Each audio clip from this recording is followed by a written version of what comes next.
Consacre-moi un enfant de Dieu ce matin. Que la joie du Seigneur fait la force de cet enfant qui croit et qui a accepté son Dieu en ce lieu. Est-ce qu'il peut la... Très bon dimanche. Et tu vas dire à la personne que tu es heureux de le voir ce matin. Et tu vas lui dire que je m'appelle Bonne Nouvelle. Tu vas prendre sa main et dire je m'appelle Bonne Nouvelle. Dis-lui à chaque fois que tu vas me voir, sache que tu as vu la bonne nouvelle. Dis-lui à chaque fois que tu vas me saluer, sache que tu viens de saluer la bonne nouvelle. Dis-lui mon nouveau identité, c'est bonne nouvelle. Dis-lui j'étais envoyé pour apporter la bonne nouvelle. Et voici moi. Amen. Bravo Seigneur.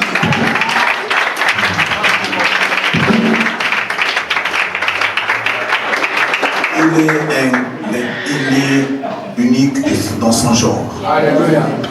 Le Dieu que tu sers est fidèle dans tous ses engagements. Amen. Si tu crois, tu le verras ce matin en œuvre dans ta vie. Amen. Gloire à Dieu. Alléluia. Alléluia. Notre Père, nous voulons encore apprécier la grandeur de ton Saint-Nom. Ce matin, la joie est présente en ce lieu. Grâce à tes fils et à tes filles qui t'ont une fois de plus célébré, honoré, car tu as la première place en nous. Et tu es tout ce que nous avons de meilleur. C'est une nouvelle semaine. Et nous croyons que c'est une semaine excellente. Et rien ne sera impossible. Car avec toi, tout est possible. Merci de ce que tu nous exauces toujours. Et nos prières ne sont jamais en vain. À toi toute la gloire. Merci Seigneur. Merci Jésus. Et les grands font des grandes choses. Vous devez apprendre à vous connecter et à demeurer concentré sur des choses importantes et laisser passer les banalités. Apprenez à laisser passer les banalités, les choses inutiles. Un chien qui aboie, passez votre route. Ne vous arrêtez pas à le lapider, sinon vous allez perdre. Concentrez-vous sur l'important, sur le capital. Et vous obtiendrez ce que la vie ne veut pas vous donner. Vous avez ce qui est capital, car Dieu sait qui vous êtes. Il a dit ouvertement, vous êtes la tête. Vous êtes la prunelle de son œil. Vous avez du prix à ses yeux. Vous êtes à son image et à sa ressemblance. L'image et sa ressemblance. Vous êtes les deux. Vous êtes en haut et non en bas. Vous êtes assis à la droite. Là où est assis son fils. Vous êtes dans les lieux célestes. Et il a pointé son doigt vers vous. Il a dit, tu es béni de toutes sortes de bénédictions dans les lieux célestes en Christ Jésus. Et celui qui est en Christ est une nouvelle création. Nouvelle espèce, type, nouveau, qui n'a jamais existé, est capable à réaliser l'impossible. Car même le diable est surpris de vous voir. Parce qu'il ne vous connaissait pas ainsi. Il a connu l'ancien Adam. Il a trompé l'ancien Adam. Mais celui qui est en face de lui maintenant, il ne le connaît pas. Parce que celui-là est un nouveau type. Il ressemble à celui que lui, il a déshonoré. Et c'est vous. Alléluia. Je dis que c'est vous. Amen. Un père ne se réjouit que des enfants qui réussissent. Et Dieu va se réjouir lorsqu'il va nous voir réussir. Et non les rater. Et nous ne le sommes pas. Bon, vous allez voir le médecin. N'est-ce pas? Vous vous levez, vous allez voir le médecin. Et vous arrivez, vous dites au médecin, je vais faire un bilan général de mon corps. Et voilà le médecin fait le bilan. Et 2 jours après, vous revenez, il vous donne le bilan. Et dans votre bilan, on a inscrit maladie cardiaque, chronique. Et quand vous vous levez, vous allez chez un médecin, il trouve une maladie en vous, ça ne sert à rien de dire je rejette. Est-ce que quelqu'un me suit? Ça ne sert à rien de dire je rejette. Trouvez une très bonne solution afin qu'elle disparaisse cette maladie. S'il fallait rejeter, il ne fallait pas aller chez le médecin. Et croire que tu es en bonne santé. Crois que tout va bien en toi. Crois que Dieu est au contrôle de ta santé. Crois que Dieu te maintient en vie. Et crois qu'avec Dieu, on peut vivre en bonne santé. Amen. Et quand Jésus les rencontrait et il recevrait la guérison, il les envoyait où? Hein? Il les envoyait où? Il les envoyait où? Allez voir le sacrificateur.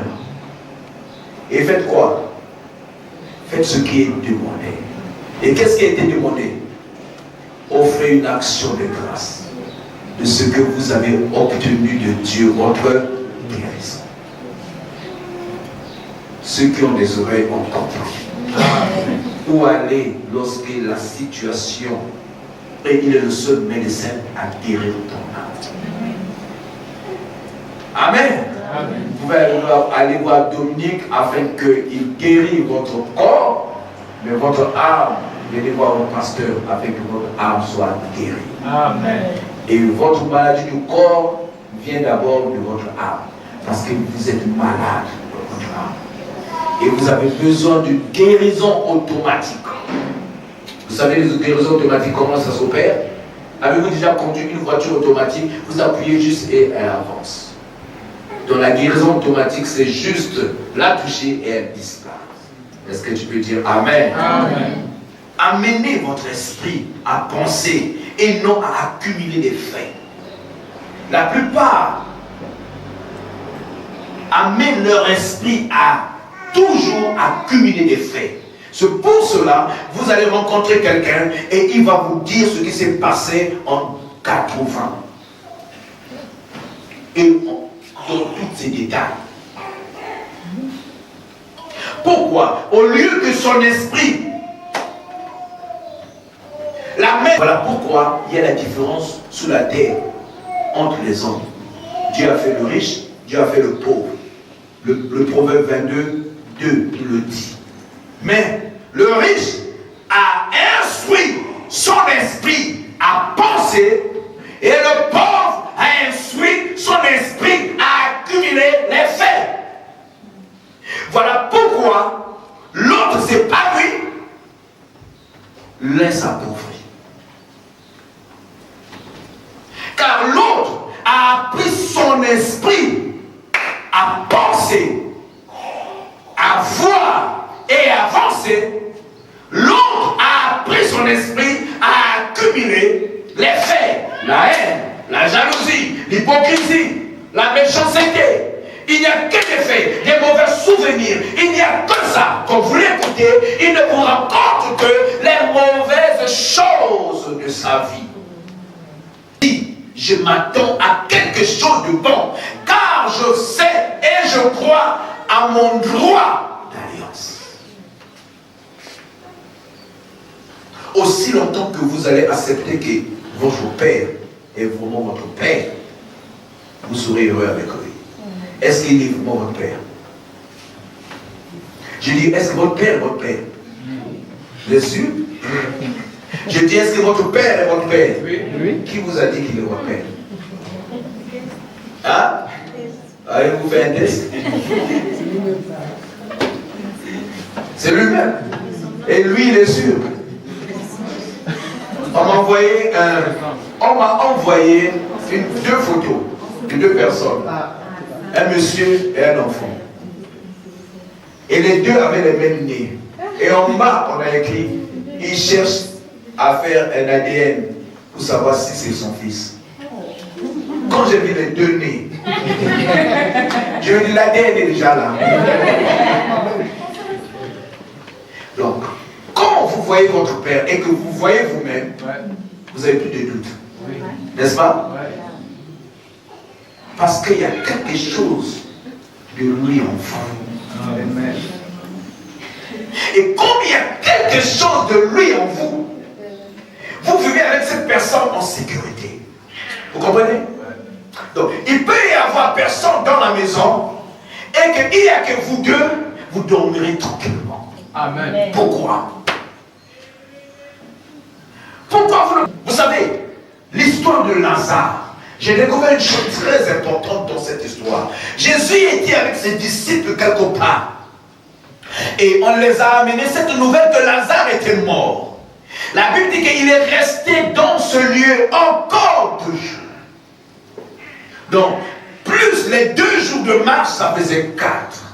Et ensuite, il a dit aux disciples, lève-nous, allons vers Lazare. Les autres ont dit, si il est malade, il va guérir. Jésus leur a dit, il est mort. Mort pauvre. Il est mort. Il est mort. Mais il a dit une chose. Cette maladie n'est pas une maladie qui va le tuer. Cette maladie ne l'amène pas à la mort. Et quand Jésus est arrivé devant la tombe de Lazare, qu'est-ce qu'il a fait?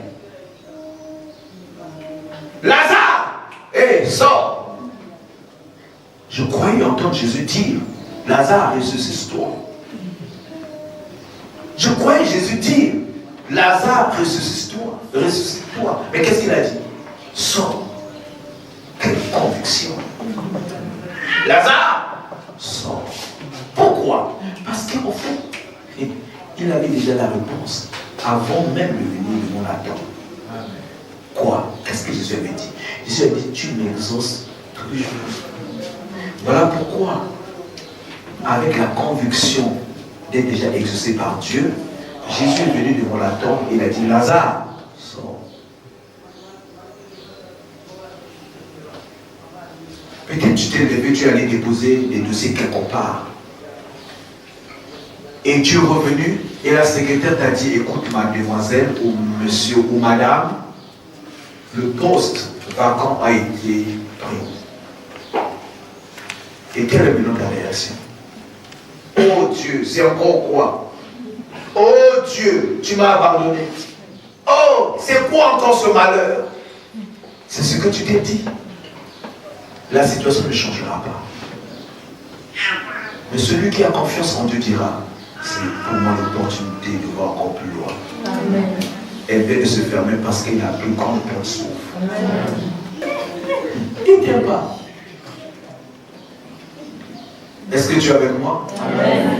Il ne t'aime pas. Il n'y a que Dieu qui t'aime véritablement. C'est pour ça qu'il a tout pris en toi. Même le reste, il a pris. Parce qu'il sait que c'est très utile. Il n'y a rien qui se jette avec Dieu. Tout peut être très utilisé, encore utilisé. Voilà pourquoi même les rejetés sont repris par Dieu. Est-ce que tu peux dire Amen? Amen. Pourquoi? Parce qu'il y a une alliance entre le Père et le Fils. Et tu es celui qui est le bénéficiaire de cette alliance. Voilà pourquoi tu peux vivre heureux sur la terre. Voilà pourquoi tu peux vivre dans la tranquillité. Voilà pourquoi tu peux te lever et remercier Dieu en tout temps. Voilà pourquoi tu dois croire que les choses peuvent changer dans ta vie. Tu dois accepter que celui qui t'a abandonné, quelqu'un d'autre peut te reprendre. Il y a toujours de l'espoir. Est-ce que tu me suis ce matin? Je dis, il y a toujours de l'espoir pour toi qui crois. Il y a toujours une porte ouverte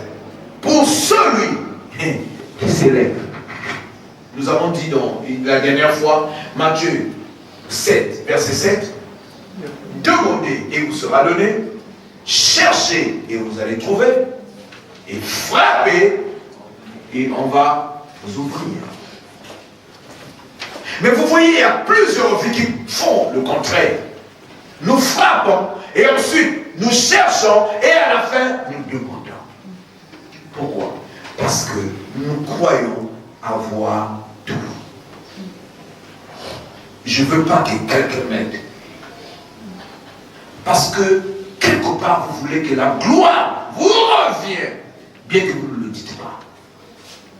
Mais commencez votre vie chaque matin. Ce matin, quand je me suis réveillé, la première chose que j'ai demandé à Dieu, son aide. J'ai dit, aide-moi. Aide-moi à transmettre. Aide-moi à parler. Aide-moi à me lever. Celui qui demande de l'aide, sûr et prêt à être secouru. Dieu désormais le contrôle de votre être. Amen. Pourquoi vous ne pouvez pas douter de ce que vous allez devenir demain? Parce que vous ne deviendrez que ce que lui il décide. Amen. Car vous lui appartenez. Vous comprenez? Vous lui appartenez et vous deviendrez ce qu'il a décidé parce que vous êtes son sacrifice. Hein? La Bible dit qu'il avait dit à Joseph, sois le maître dans ma maison. Mais une seule chose seulement, qu'il n'a pas dit à Joseph, mais il ne croyait pas que Joseph pouvait toucher. Et Joseph le savait. Donc quand l'incident est arrivé, où Potiphar a envoyé Joseph en tant qu'un homme gentil.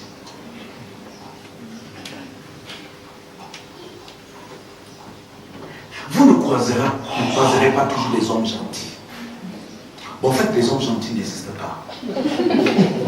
Mais vous pouvez faire d'un homme un homme gentil. Est-ce que vous comprenez? Vous pouvez faire de cet homme un homme gentil. Vous dites non, je veux un mari compatible. Ça n'existe pas. Tu vas chercher la compatibilité. Alléluia. Mais tu peux rendre cet homme compatible à toi. Yes. Amen. Est-ce que tu me suis? Femme, c'est la même chose. Quand je cherche une femme, tu commences à le décrire. Non, il est comme ça. Je vous dis, le droit d'alliance ne te permet pas ces choses. Est-ce que tu me suis? Voilà pourquoi Dieu t'a amené ce matin. Pour que des idées archaïques tombent. Amen. Parce que ça t'empêche à entrer dans ta destinée. Tu es focalisé dans des choses qui n'ont absolument rien à voir avec ce que Dieu veut accomplir dans ta vie. Tu es dans le plan de Dieu. Reste dans ce plan. Mais je ne te dis pas que Dieu a dit. Il ne nous a jamais promis qu'il n'y aura pas de problème. Il ne nous a jamais dit que tout va aller mieux. Non. Mais il nous a dit, prends courage. Pourquoi il te dit de prendre courage? Parce qu'il sait que le découragement viendra. Lève-toi. Parce qu'il sait que quelqu'un cherchera à te maintenir assis. Amen. Ceux qui ont réussi dans les Écritures, comme cette femme à la perte de sang, ils ont fait quoi? Ils se sont fait violence. Si vous ne faites pas violence, personne ne s'occupera de vous sur la terre. Elle s'est dit, si seulement je touche le bord du vêtement de cet homme, je recevrai ma guérison. Vous savez ce qu'elle a fait? Elle n'a pas seulement pensé, mais elle s'est levée et elle a agi.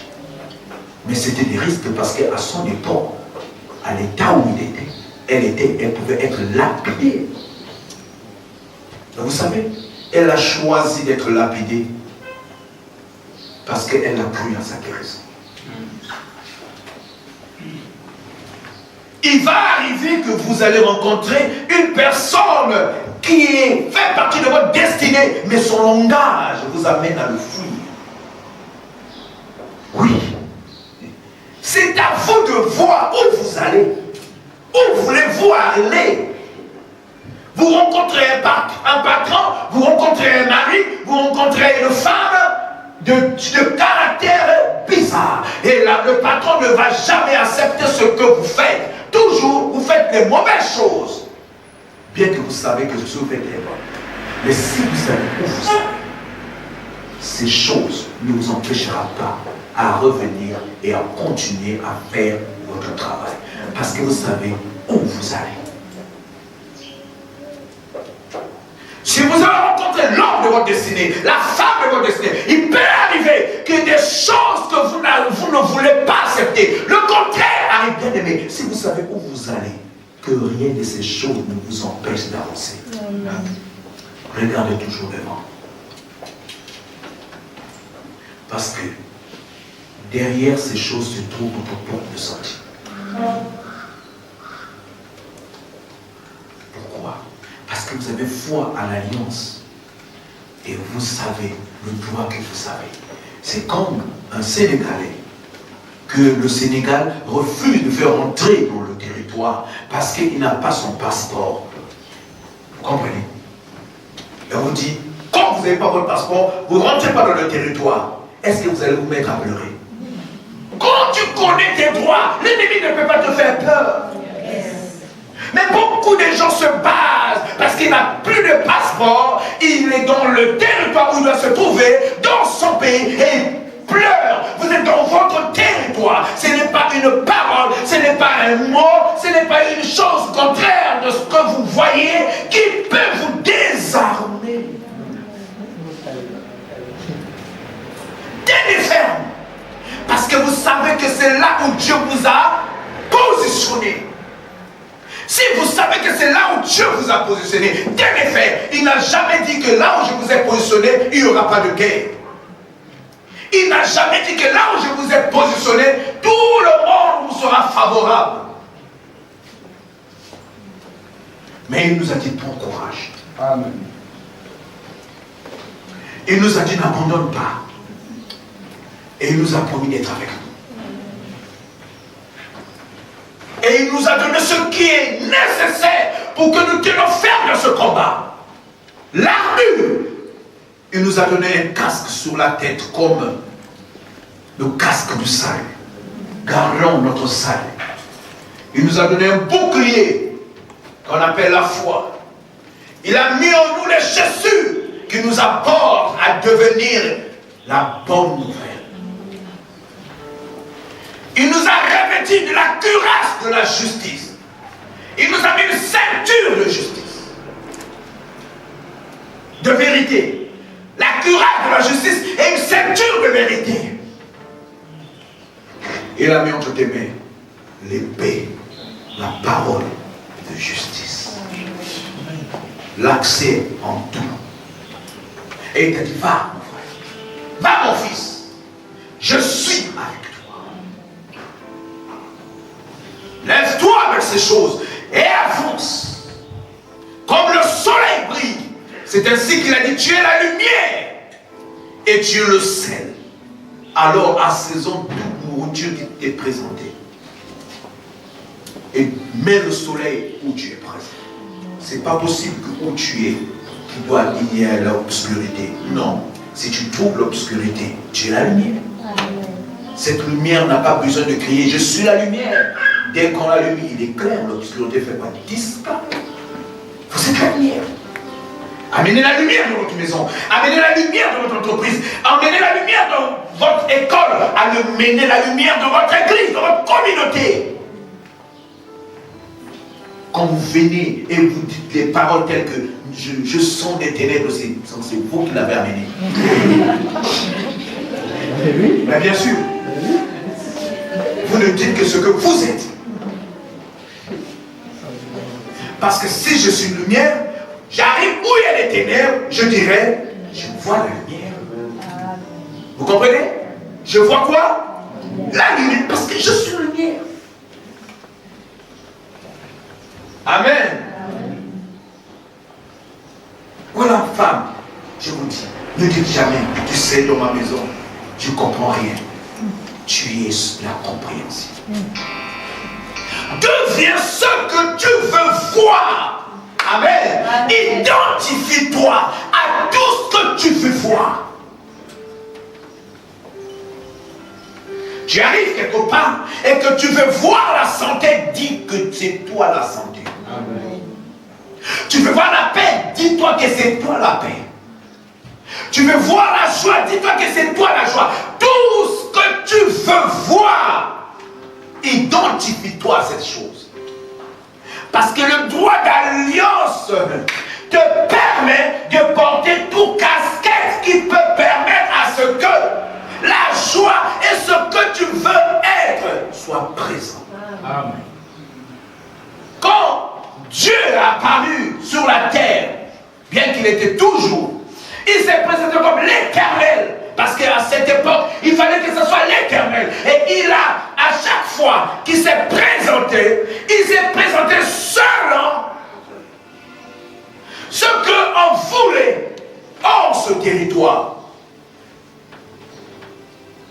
Et quand nous sommes arrivés au Nouveau Testament, il fallait un sauveur. Il dit, je suis le sauveur. Et tel qu'il est, tel que nous sommes. Et si chacun de nous commence à s'identifier ici, il y aura le feu en ce lieu.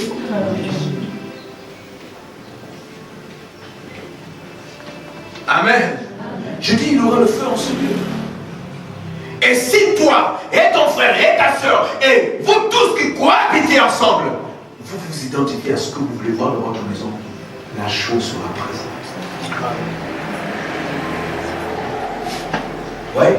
Donc quand quelqu'un dit, je vois qu'il y a l'incompréhension, c'est toi qui l'as amené. Mais nous, on te dit qu'il y a la compréhension. Parce que nous sommes une compréhension. Est-ce que tu me suis maintenant? Voilà. Donc, si à laquelle quelqu'un dit, tu sais, je sens que les gens ne s'aiment pas, donc c'est toi qui l'as amené. Ici, nous sommes l'amour.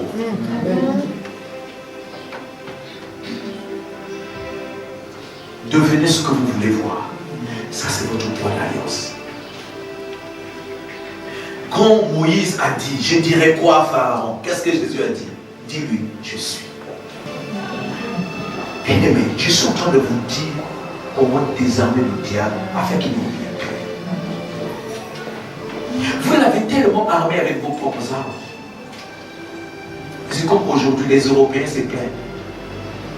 Non, les terroristes. Qui a armé les terroristes? Si tu as armé un terroriste, il va faire quoi? Hein? Mais bien sûr. Mais il est fait pour faire quoi? Un terroriste, ça veut dire quoi? Il est fait pour terroriser. Tu l'armes, c'est pour terroriser. Il ne peut pas garder l'arme là comme ça. C'est pas sa fonction. Tu l'armes, le diable c'est la même chose. Tu armes le diable, c'est pour te diabléter. Parce que lui, il est fait comme ça. Je ne sais pas si le mot existe. Voilà pourquoi tu ne dois pas armer ton ennemi. Mais tu dois le garder tel que Dieu t'a dit qu'il est. Il est déjà. Ce n'est même pas toi qui l'as désarmé. Parce que quand tu te lèves, tu dis j'étais ceci, tu se sens quoi? Il n'y a rien. Parce que Dieu a dit, il est Dieu. Dieu lui-même a pris soin, avant de te faire entrer dans ce combat, de désarmer ton ennemi. Nous sommes en train de vouloir se battre avec un homme désarmé. Donc c'est nous qui sommes des idiots alors.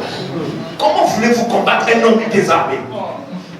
Et vous savez, je prends tous les armes spirituelles. Voilà, tu les prends et je prends tous les grenades spirituelles. Je envoie dans le camp adverse. Il est désarmé, il n'a rien. Mais maintenant, je suis en train de le bombarder. Il n'a rien. C'est normal qu'il va dire, Dieu regarde. Je suis désarmé. Et regarde comme il me bombarde. Vous comprenez? Il a raison de dire, mais je suis désarmé. Je suis désarmé. Et vous, maintenant, comment lui il réagit? Où trouve-t-il des choses pour réagir? C'est lorsque toi tu lui donnes les armes. Donc Dieu l'a désarmé et nous, toi et moi, nous l'avons armé. Voilà pourquoi dans notre tête, nous savons nous qu'il a les armes. Il a pris les armes là-haut, chez toi et chez moi. Vous comprenez? Les Européens aujourd'hui, ils ne peuvent pas douter que les islamiques là ont des armes. Est-ce qu'ils doutent? Vous les avez déjà entendu dire non, c'est faux, c'est tout. fabriquons les armes et ils n'ont pas. Vous les armes, j'en ai déjà dit. Ils savent que c'est eux qui les ont armés. Donc, quand tu commences à combattre le diable toute la nuit, c'est parce que tu l'as armé. Et tu sais qu'il a l'arme que tu avais gardée, et tu lui as donné des cache-coffres, tu lui as donné, et tu sais qu'il a des bombes, des grenades. Voilà pourquoi tu utilises des grenades, parce que toi, tu lui as donné des grenades. Mais moi, je sais qu'il n'a rien pris en moi. Alors, il n'a rien, il est désarmé. Je n'utilise pas mes armes pour lui parce qu'il n'en a pas. Amen. Vous comprenez? Voilà pourquoi on raconte l'histoire de cet homme de Dieu. Lorsque le diable est venu en personne dans sa maison, il a allumé ses lumières partout. Quand il s'est levé, il a vu dire, oh, c'est toi. Il est parti dormir et avant de partir, il était les lumières. Ça c'est l'audace. Ça c'est les gens qui disent, je ne l'ai pas armé. Et je sais qu'il n'est pas armé. On rencontre l'histoire de notre homme de Dieu. Les démons sont rentrés dans sa maison, ils ont tout saccagé. Il s'est réveillé et tout était à terre.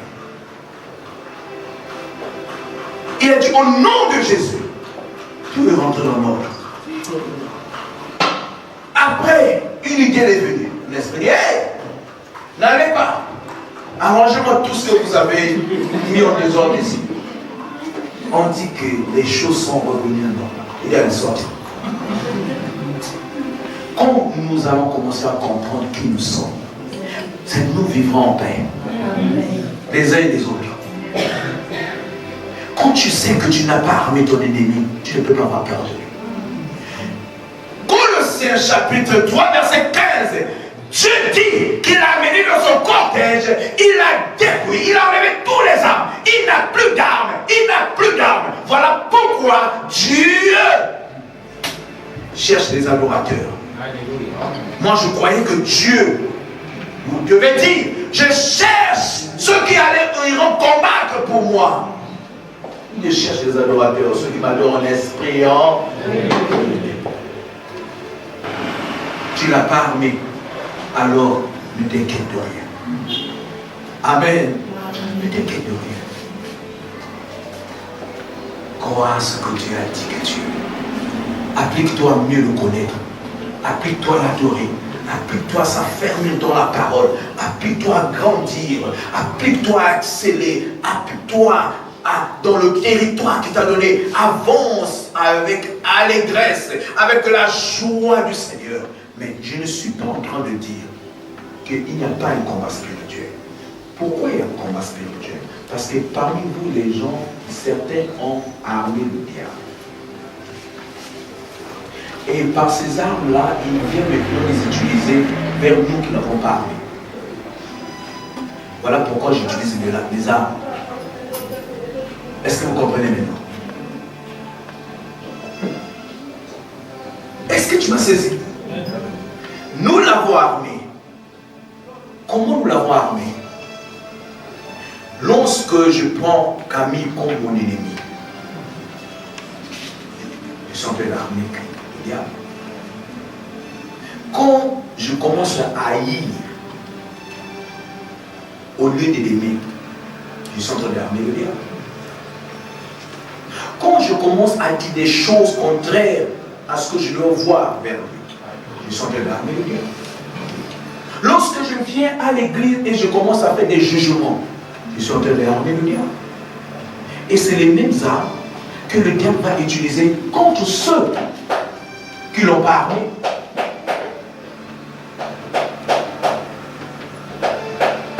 Et Dieu le sait.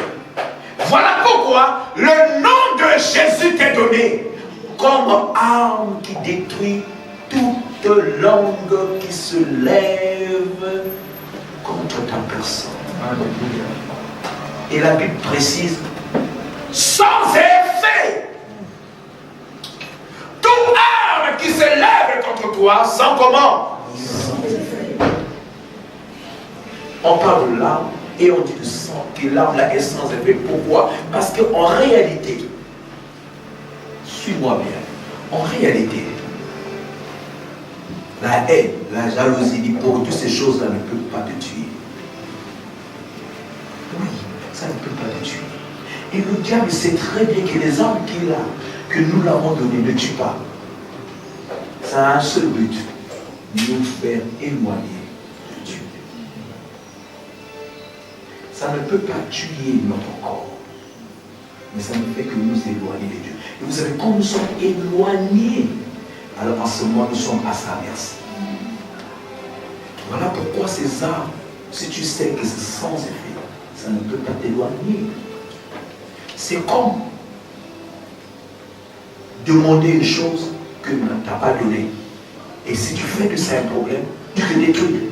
Mais si tu prends cela comme une parole qui va t'encourager, que demain tu reçois quelque chose de toi, tu seras plus ferme. Que Dieu te bénisse. Tripoté par l'ennemi dans toute forme, dans toute partie de ton corps, tu peux désormais croire qu'il n'a plus accès. Il n'aura plus jamais accès. Parce que tu as découvert comment arrêter ces choses dans ta vie, dans ta maison, autour de toi. Car le but d'aujourd'hui était de te rendre plus fort, parce que Dieu te voit comme un homme ou une femme forte ou forte. Que Dieu bénisse sa parole. J'aimerais que tu puisses t'élever. L'une des armes solides que le diable, qui terrasse le diable, c'est toujours être debout. Savez-vous pourquoi on se lève? Non parce que je veux pouvoir lever.